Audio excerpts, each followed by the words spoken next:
Hello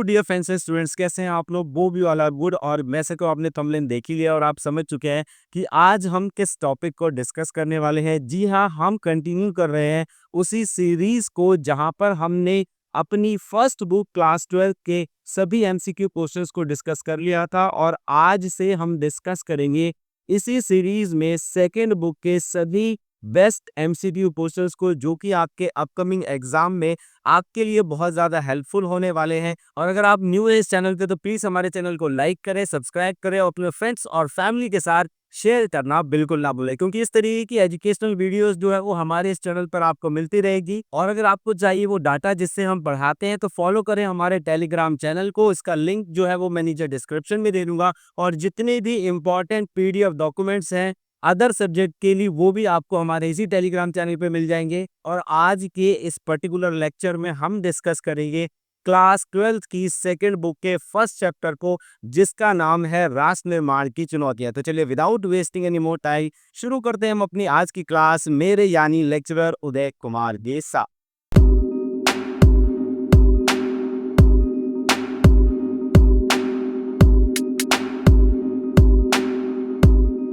तो चलिए quickly चलते हैं हमारे पहले क्वेश्चन की तरफ। और यहाँ पर हमारा पहला क्वेश्चन है, भाग्यवधू से चिर प्रतीक्षित भेंट का भाषण जो है वो किसके द्वारा दिया गया था। और स्टूडेंट यहाँ पर जो आपका राइट ऑप्शन है वो है ऑप्शन सी, यानी कि पंडित जवाहरलाल नेहरू। सेकंड क्वेश्चन है हमारा, 14-15 अगस्त की मध्यरात्रि को जवाहरलाल नेहरू द्वारा दिया गया भाषण अन्य किस नाम से जाना जाता है। तो स्टूडेंट यहाँ पर आपका राइट ऑप्शन है ऑप्शन सी, यानी कि भाग्यवधू से चिर प्रतीक्षित भेंट के नाम से ही उसे जाना जाता है। चलिए जल्दी से चलते हैं तीसरे क्वेश्चन की तरफ। थर्ड क्वेश्चन है हमारा, 14-15 अगस्त की मध्य रात्रि को जवाहरलाल नेहरू द्वारा दिया गया भाषण किसको संबोधित किया गया था, यानी कि किसके सामने प्रस्तुत किया गया था।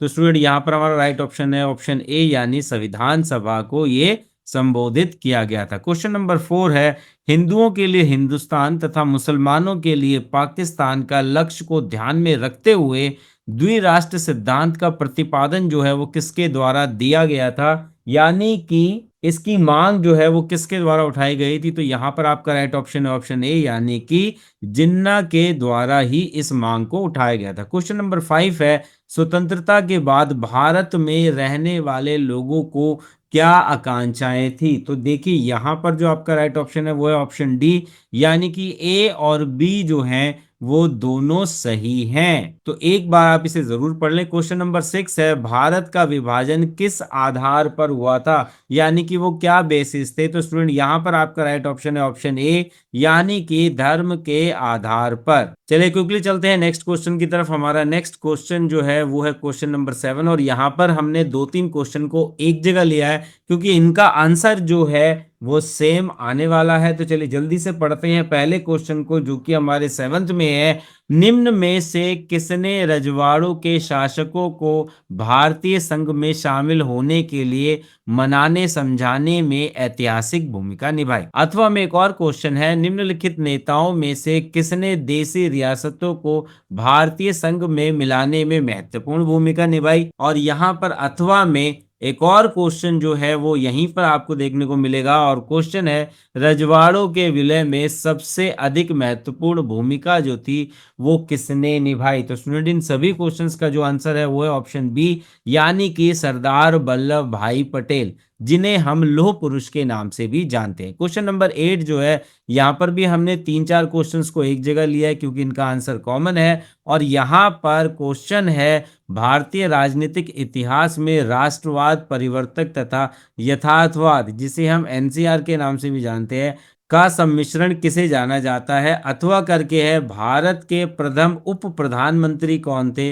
अथवा करके एक और क्वेश्चन है, भारत का लौह पुरुष किसे कहा जाता है। और अथवा करके एक और लास्ट ऑप्शन है, और यहाँ पर क्वेश्चन है, भारतीय राजनीतिक इतिहास में एनसीआर के रूप में किसे जाना जाता है। तो स्टूडेंट इन सभी क्वेश्चंस का आंसर जो है वो एक ही है, यानी कि आपका ऑप्शन ए, वल्लभ भाई पटेल। चलिए जल्दी से चलते क्वेश्चन नंबर 9 की तरफ। क्वेश्चन नंबर 9 है, 1947 में भारत के विभाजन के समय कौन से दो प्रांतों को धर्म के आधार पर बांटा गया था?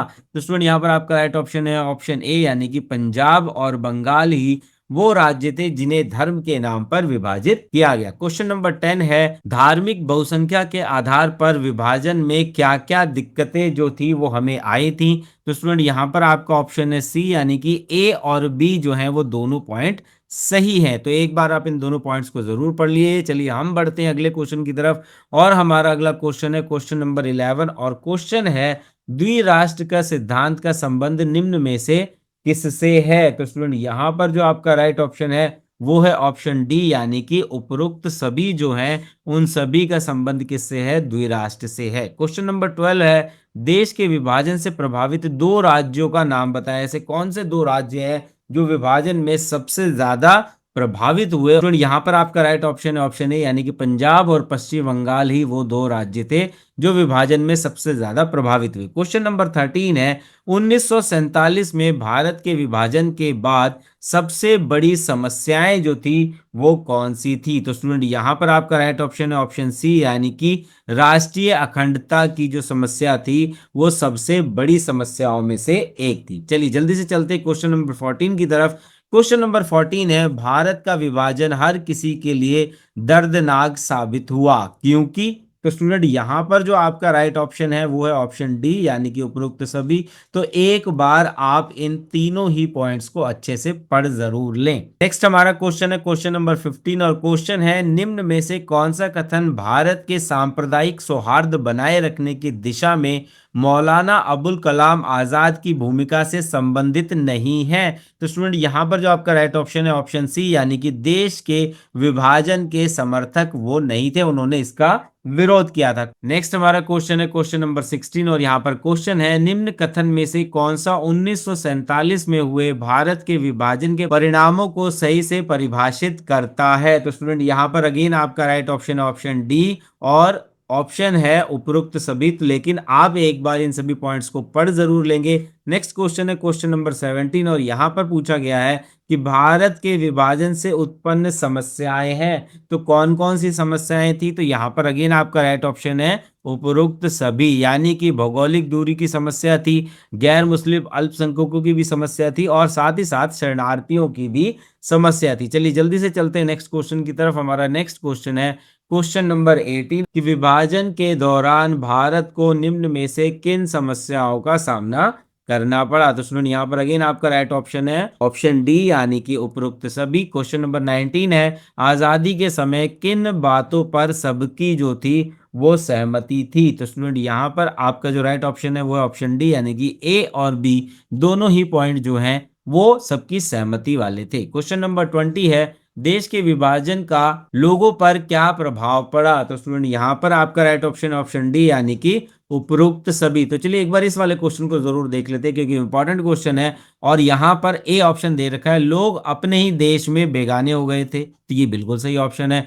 दोनों तरफ के अल्पसंख्यकों पर हमले जो थे वो शुरू हो गए थे, तो ये पॉइंट भी सही है। लोगों की मजबूरी में अपना घर बार छोड़ना पड़ा और शरणार्थी शिविरों में पनाह लेनी पड़ी, तो तीनों ही पॉइंट सही है, इसलिए आपका राइट ऑप्शन हो गया ऑप्शन डी। क्वेश्चन नंबर 21 है, पंडित जवाहरलाल नेहरू भारत में किन आदर्शों को स्थापित करना चाहते थे? तो स्टूडेंट यहाँ पर आपका राइट ऑप्शन है सी, यानी कि ए और बी जो हैं वो दोनों ही सही है। क्वेश्चन नंबर 22 है, सरदार वल्लभ भाई पटेल के बारे में कौन सा कथन जो है वो सही नहीं है? तो स्टूडेंट यहाँ पर आपका राइट ऑप्शन ऑप्शन सी, यानी कि भारत के विभाजन में उनकी प्रमुख भूमिका थी। क्वेश्चन नंबर 23 है, निम्न में से उन विकल्पों की पहचान करें जो देश के विभाजन से सबसे अधिक प्रभावित राज्य थे। तो देखिए ये क्वेश्चन जो है वो अलग अलग तरीके से रिपीट हो रहा है, लेकिन इसका आंसर क्या रहेगा? पंजाब और बंगाल ही रहने वाला है। जल्दी से चलते हैं नेक्स्ट क्वेश्चन की तरफ। हमारा नेक्स्ट क्वेश्चन है क्वेश्चन नंबर 24, कि राष्ट्र निर्माण में किन नेताओं ने मुख्य रूप से अपनी भूमिका अदा की? तो स्टूडेंट यहाँ पर आपका राइट ऑप्शन है ऑप्शन डी, यानी कि ए और बी दोनों, यानी कि सरदार वल्लभ भाई पटेल और जवाहरलाल नेहरू। क्वेश्चन नंबर 25 जो है वो एक स्टेटमेंट बेस्ड क्वेश्चन है, और यहाँ पर आपको एक स्टेटमेंट दे रखा है। तो ये जो क्वेश्चन है ये स्टेटमेंट बेस है और ये स्टेटमेंट किसके द्वारा दिया गया है? यस, आपने बिल्कुल सही गेस किया है। ऑप्शन ए यानी कि महात्मा गांधी के द्वारा ये बात कही गई थी। क्वेश्चन नंबर 26 भी एक स्टेटमेंट बेस्ड क्वेश्चन है, इसको एक बार आप जरूर पढ़ लेंगे। और स्टूडेंट यहाँ पर जो आपका राइट ऑप्शन है वो है ऑप्शन बी कि ये जो कथन है ये किसके द्वारा कहा गया है? सरदार वल्लभ भाई पटेल के द्वारा ये कथन कहा गया है। नेक्स्ट हमारा क्वेश्चन है क्वेश्चन नंबर 27 और यहाँ पर क्वेश्चन है स्वतंत्रता के समय भारत में रजवाड़ों की जो संख्या है वह कितनी थी? तो यहाँ पर आपका राइट ऑप्शन है यस, आपने बिल्कुल सही गेस किया है, ऑप्शन बी यानी कि 565। क्वेश्चन नंबर 28 है निम्न कथन जो है वो किसके द्वारा कहा गया? तो ये वाला भी आप एक बार जरूर पढ़ लेंगे। मैं सीधा चलता हूं आंसर की तरफ, और ये कथन भी किसके द्वारा कहा गया है? यानी कि ऑप्शन ए यानी कि महात्मा गांधी के द्वारा ये कथन कहा गया है। क्वेश्चन नंबर 29 है किस राज्य में पहली बार सार्वभौम वयस्क मताधिकार के सिद्धांत को अपनाकर चुनाव जो थे वो हुए थे? और यहाँ पर स्टूडेंट आपका राइट ऑप्शन है ऑप्शन ए यानी कि वो राज्य है मणिपुर। क्वेश्चन नंबर 30 है राज्य पुनर्गठन आयोग की स्थापना जो है वो कब हुई थी? तो स्टूडेंट यहाँ पर आपका राइट ऑप्शन है ऑप्शन डी यानी कि 1953 में ही राज्य पुनर्गठन आयोग की क्या की गई थी? स्थापना की गई थी। चलिए जल्दी से चलते हैं क्वेश्चन नंबर 31 की तरफ, और हमारा क्वेश्चन नंबर 31 संबंधित है रजवाड़ों से। और क्वेश्चन है रजवाड़े भारतीय संघ में शामिल होने के लिए सहमति पत्र पर हस्ताक्षर करते थे, उसे किस नाम से जाना जाता है? तो स्टूडेंट यहाँ पर जो आपका राइट ऑप्शन है वो है ऑप्शन बी यानी कि उसे इंस्ट्रूमेंट ऑफ एक्सेशन के नाम से जाना जाता है। क्वेश्चन नंबर 32 है भारत के प्रथम चुनाव आयुक्त जो है वो कौन थे? तो स्टूडेंट ये है सबसे इंपॉर्टेंट क्वेश्चन, कई बार पूछा गया है, और यहां पर आपका राइट ऑप्शन है ऑप्शन ए यानी कि सुकुमार सिंह। नेक्स्ट क्वेश्चन है क्वेश्चन नंबर 33 आंध्र आंदोलन के दौरान किस नेता की मृत्यु भूख हड़ताल से हुई थी? और स्टूडेंट यहाँ पर आपका राइट ऑप्शन है ऑप्शन ए यानी कि पोट्टी श्री रामल्लू, और इनकी मृत्यु के बाद ही वहां पर जो है वो दंगे भी बढ़ गए थे। क्योंकि जल्दी चलते हैं क्वेश्चन नंबर 34 की तरफ। क्वेश्चन नंबर 34 है पंजाबी भाषा की पद्मश्री तथा ज्ञानपीठ पुरस्कार से सम्मानित कवित्री का नाम बताएं। तो इनमें से वो नाम है ऑप्शन ए यानी कि अमृता प्रीतम कौर। नेक्स्ट हमारा क्वेश्चन है क्वेश्चन नंबर 35 और क्वेश्चन है स्वतंत्र भारत के पहले गवर्नर जनरल जो थे वो कौन थे? और स्टूडेंट यहाँ पर आपका राइट ऑप्शन है ऑप्शन सी यानी कि सी राजगोपालाचारी जो थे वो पहले गवर्नर जनरल थे। क्वेश्चन नंबर 36 है निम्न कथन में आपको त्रुटि बतानी है कि इसमें से कौन सी जो लाइन है वो त्रुटि वाली है। तो एक बार इसको जरूर पढ़ लेंगे, और यहाँ पर मैं आपको डायरेक्टली आंसर बता देता हूँ, आपका आंसर है ऑप्शन डी की छूट नहीं होगी। नेक्स्ट क्वेश्चन है क्वेश्चन नंबर 37 और क्वेश्चन है 1947 में भारत के विभाजन के पीछे कौन सा सिद्धांत था जो काम कर रहा था? तो आपका राइट ऑप्शन है ऑप्शन ए यानी कि द्विराष्ट्र का सिद्धांत। नेक्स्ट हमारा क्वेश्चन है क्वेश्चन नंबर 38 और क्वेश्चन है 1972 में असम से अलग करके कौन सा राज्य बनाया गया? तो स्टूडेंट यहाँ पर जो आपका राइट ऑप्शन है वो है ऑप्शन डी यानी कि मेघालय। नेक्स्ट क्वेश्चन है क्वेश्चन नंबर 39 और क्वेश्चन है बॉम्बे प्रेसिडेंसी से अलग करके 1960 में कौन सा राज्य जो है वो बनाया गया था? तो आपका राइट ऑप्शन है यहाँ पर सी यानी कि गुजरात। नेक्स्ट हमारा क्वेश्चन है क्वेश्चन नंबर 40 और क्वेश्चन है राज्य पुनर्गठन आयोग की जो स्थापना है वो किस वर्ष की गई थी? और आपका यहाँ पर राइट ऑप्शन है ऑप्शन बी यानी कि 1953 में ही राज्य पुनर्गठन आयोग की स्थापना की गई। तो स्टूडेंट हमारी जो पिछली पूरी वीडियो सीरीज थी जो कि हमने फर्स्ट बुक में 7 चैप्टर्स को डिस्कस किया, वहां पर बेसिकली हमने हर चैप्टर से 40 क्वेश्चंस को निकाला था। लेकिन ये वाली जो बुक है यहाँ पर इस चैप्टर में बहुत सारे एमसीक्यू क्वेश्चंस बनते हैं, और यहाँ पर हम नहीं चाहते कि आपका कोई भी क्वेश्चन छूटे। तो यहाँ पर इस वीडियो सीरीज में हमने बेसिकली इस चैप्टर के लिए 100 क्वेश्चंस को चूज किया है जहां पर आपका पूरा का पूरा सिलेबस कवर हो जाएगा। तो चलिए इसी के साथ चलते हैं नेक्स्ट स्लाइड पर जहां पर हम अगले क्वेश्चंस को डिस्कस करेंगे। और यहां पर हमारा नेक्स्ट क्वेश्चन है क्वेश्चन नंबर 41 और क्वेश्चन है निम्न में से कौन दो रजवाड़ों ने आजादी के समय भारत अथवा पाकिस्तान में शामिल होने या मिलने से इनकार कर दिया था? तो स्टूडेंट वो दो राज्य हैं हैदराबाद और त्रावणकोर। यही वो दो राज्य जिन्होंने आजादी के बाद भारत और पाकिस्तान में शामिल होने से मना कर दिया था। नेक्स्ट क्वेश्चन है क्वेश्चन नंबर 42 भारत विभाजन के बारे में निम्नलिखित में से कौन सा कथन जो है वो गलत है। तो स्टूडेंट यहाँ पर आपका राइट ऑप्शन है ऑप्शन डी, यानी कि विभाजन के दौरान योजना में यह बात भी शामिल थी कि दोनों देशों के बीच आबादी की अदला बदली होगी। तो यही वो कथन है जो कि गलत है। क्वेश्चन नंबर 43 है, सी राजगोपालाचारी ने 1959 में किस पार्टी की स्थापना की थी? तो स्टूडेंट यहाँ पर आपका जो राइट ऑप्शन है वो है ऑप्शन ए, यानी कि स्वतंत्र पार्टी। क्वेश्चन नंबर 44 है, मुस्लिम लीग के अनुसार भारत किसी एक कौम का नहीं बल्कि हिंदू और मुसलमान नाम की दो कौमों का देश है। इसी आधार पर भारत का विभाजन ब्रिटिश सरकार के अनुसार भारत और पाकिस्तान के रूप में होना चाहिए। उपरोक्त कथन किसको सही से परिभाषित करता है? तो स्टूडेंट यहाँ पर आपका राइट ऑप्शन है ऑप्शन बी, यानी कि द्विराष्ट्र के सिद्धांत को उपरोक्त कथन क्या करता है? सही से परिभाषित करता है। क्वेश्चन नंबर 45 है, द्विराष्ट्र के सिद्धांत का क्या परिणाम निकल कर आया? तो स्टूडेंट यहाँ पर आपका राइट ऑप्शन है ऑप्शन ए, यानी कि भारत का विभाजन करके इसको दो राष्ट्र यानी कि भारत और पाकिस्तान बना दिए गए। क्वेश्चन नंबर 46 है, भारत के वे कौन से प्रांत हैं जो बंटवारा 1947 के विभाजन की सबसे बड़ी त्रासदा का कारण बने, यानी कि सबसे ज्यादा समस्या उनको झेलनी पड़ी? तो स्टूडेंट यहाँ पर आपका राइट ऑप्शन है पंजाब एवं बंगाल वो राज्य थे। क्वेश्चन नंबर 47 है, गुजरात राज्य का निर्माण जो है वो किस वर्ष हुआ? तो स्टूडेंट यहाँ पर आपका राइट ऑप्शन है ऑप्शन सी, यानी कि वर्ष 1960 में गुजरात प्रांत जो है उसका निर्माण किया गया। नेक्स्ट क्वेश्चन है हमारा क्वेश्चन नंबर 48 और क्वेश्चन है, भाषा के आधार पर बनने वाला भारत का पहला राज्य कौन सा था? तो स्टूडेंट यहाँ पर जो आपका राइट ऑप्शन है वो है ऑप्शन बी, यानी कि आंध्र प्रदेश। क्वेश्चन नंबर 49 है, निम्नलिखित में से कौन सा कथन गलत नहीं है? तो स्टूडेंट यहाँ पर आपका जो राइट ऑप्शन है वो ऑप्शन सी, यानी कि सन 1947 का वर्ष अभूतपूर्व हिंसा और विस्थापन की त्रासदी का वर्ष था। चलिए जल्दी से चलते हैं नेक्स्ट क्वेश्चन की तरफ। क्वेश्चन नंबर 50 और क्वेश्चन पूछ रहा है, निम्न कथनों को ठीक कथन की पहचान करें, यानी कि यहाँ पर जो कथन दिए गए हैं इनमें से 3 जो है वो गलत है और एक कथन जो है वो सही है। तो आपको सही कथन की पहचान करनी है स्टूडेंट। यहाँ पर हमारा जो राइट ऑप्शन है वो है ऑप्शन बी, यानी कि 1947 में भारत की कुल आबादी 12% जो थे वो मुसलमान थे। क्वेश्चन नंबर 51 है, किस अधिवेशन के बाद भारतीय राष्ट्रीय कांग्रेस ने मान लिया कि राज्य का पुनर्गठन भाषा के आधार पर होगा?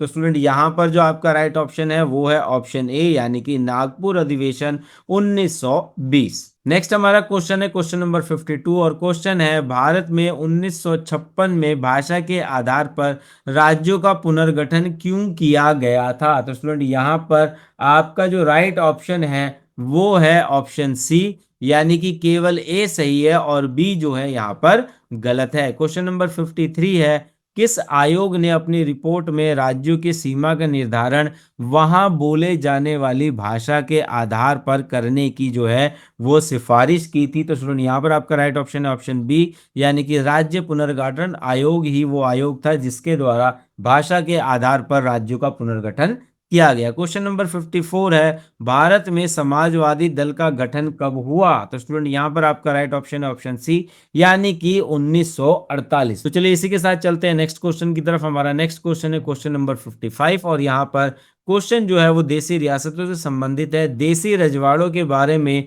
निम्न में से कौन सा कथन जो है वो क्या है हमारा गलत है? और स्टूडेंट यहाँ पर जो आपका राइट ऑप्शन है वो है ऑप्शन सी, यानी कि जूनागढ़ के शासक ने सबसे पहले ये घोषणा की कि राज्य स्वयं स्वतंत्रता के बारे में निर्णय लिया है। क्वेश्चन नंबर 56 है, महाराजा बोधचंद्र सिंह जो थे वो कौन थे? और स्टूडेंट यहाँ पर आपका राइट ऑप्शन है ऑप्शन सी, यानी कि वो मणिपुर के राजा थे।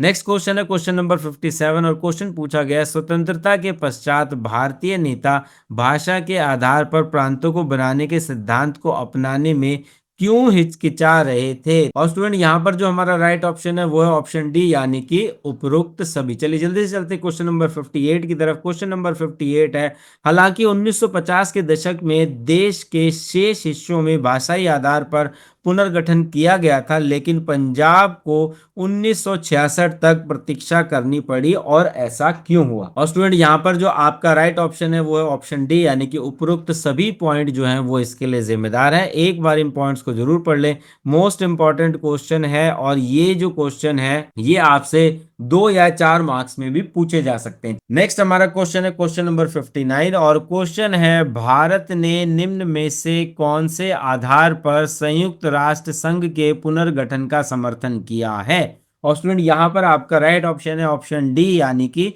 उपरोक्त सभी पॉइंटों के आधार पर इसका समर्थन किया गया था। क्वेश्चन नंबर 60 है, बारदोली सत्याग्रह किस वर्ष हुआ था? देखिए ये है तो आपका आउट ऑफ सिलेबस, लेकिन यहाँ पर जब भी आप सरदार पटेल को पढ़ेंगे तो ये एक इंपॉर्टेंट क्वेश्चन बन जाता है। और स्टूडेंट यहाँ पर आपका राइट ऑप्शन है ऑप्शन डी, यानी कि 1928 में। नेक्स्ट हमारा क्वेश्चन है क्वेश्चन नंबर 61, जो कि रिलेटेड है सरदार पटेल, और क्वेश्चन है सरदार पटेल की किस राज्य पर अन्य राज्य के नेताओं से भिन्न थे? तो यहाँ पर स्टूडेंट आपका जो राइट ऑप्शन है वो है ऑप्शन डी, यानी कि कश्मीर का जो राज्य है उसमें सरदार पटेल जो है वो अन्य नेताओं से भिन्न विचार रखते थे। क्वेश्चन नंबर 62 है, निम्न कथनों में से कौन सा भारत की स्वतंत्रता के समय देश के समक्ष आई चुनौतियों से संबंधित नहीं है? तो स्टूडेंट यहाँ पर आपका राइट ऑप्शन है सी, यानी कि भारत में कांग्रेस के वर्चस्व को कायम करना। क्वेश्चन नंबर 63 है, भारत की आजादी के समय किन देसी रजवाड़ों ने भारत और पाकिस्तान में मिलना स्वीकार नहीं किया था? तो यहाँ पर आपका जो राइट ऑप्शन है वो है ऑप्शन डी, यानी कि उपरोक्त सभी। क्वेश्चन नंबर 64 है, सरदार वल्लभ भाई पटेल को निम्नलिखित में से किस राज्य में एकीकरण की मुख्य चुनौतियों का जो है वो सामना करना पड़ा था? तो देखिए मोस्ट इंपॉर्टेंट क्वेश्चन है बेटा, ये 2021 में भी आपसे पूछा गया है। और स्टूडेंट यहाँ पर आपका जो राइट ऑप्शन है ऑप्शन सी, यानी कि हैदराबाद, जूनागढ़ और कश्मीर। क्वेश्चन नंबर 65 है, राज्य पुनर्गठन आयोग की रिपोर्ट के आधार पर क्या था? तो स्टूडेंट यहाँ पर आपका राइट ऑप्शन है ऑप्शन बी, राज्यों की सीमाओं का निर्धारण वहां बोले जाने वाली भाषा के आधार पर होना चाहिए, और यही आपका राइट ऑप्शन भी है। क्वेश्चन नंबर 66 है, खेड़ा सत्याग्रह किस वर्ष हुआ था? तो आपका राइट ऑप्शन है ऑप्शन ए, यानी कि 1918। क्वेश्चन नंबर 67 है, किन देशी रियासतों ने शुरू शुरू में भारतीय संघ में शामिल होने का विरोध किया? तो यहां पर आपका राइट ऑप्शन है ऑप्शन डी, यानी कि उपरोक्त सभी। क्वेश्चन नंबर 68 है, जूनागढ़ के बारे में क्या सही है? तो स्टूडेंट यहाँ पर आपका राइट ऑप्शन है डी, यानी कि उपरोक्त सभी पॉइंट जो हैं वो जूनागढ़ के बारे में सही हैं। अगले क्वेश्चन की तरफ बढ़ते हैं, क्वेश्चन नंबर 69, और यहाँ पर जो क्वेश्चन है वो पूछ रहा है कि किस राज्य को 1972 में असम से अलग नहीं किया गया था? तो देखिए पहले हमने देखा था कि किसको किया गया था, और अब है किसको नहीं किया गया, और आपका राइट ऑप्शन है ऑप्शन ए, यानी कि सिक्किम वो राज्य है। क्वेश्चन नंबर 70 है, हैदराबाद का भारत में विलय जो है वो किस वर्ष हुआ, कब हुआ? तो आपका राइट ऑप्शन है सितंबर 1948 में। क्वेश्चन नंबर 71 है, असम से अलग करके 1972 में कौन सा राज्य जो है वो बनाया गया? और आपका राइट ऑप्शन है यहाँ पर ए, यानी कि मेघालय।